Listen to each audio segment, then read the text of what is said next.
lebo ja sa niekedy s mojím mužom stretnem pri umývadle a on to umývadlo využíva na také veci, že sú z toho veľmi nešťastná. Neviem, že či v domácnosti zažívate tiež takéto... Veľmi to zažívame.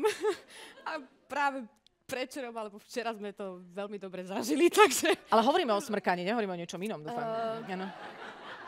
Teraz som sa prelakla, alebo som si predstavila... Nebudem to ďalej rozoberať. Okay. Ale zase, keby Filip sa mal sťažovať na teba, ja neviem, je to tak, že keď žena žije v domácnosti, tak tam sú zase problémy s odtokmi v sprche, nie? Keď si umýva vlasy.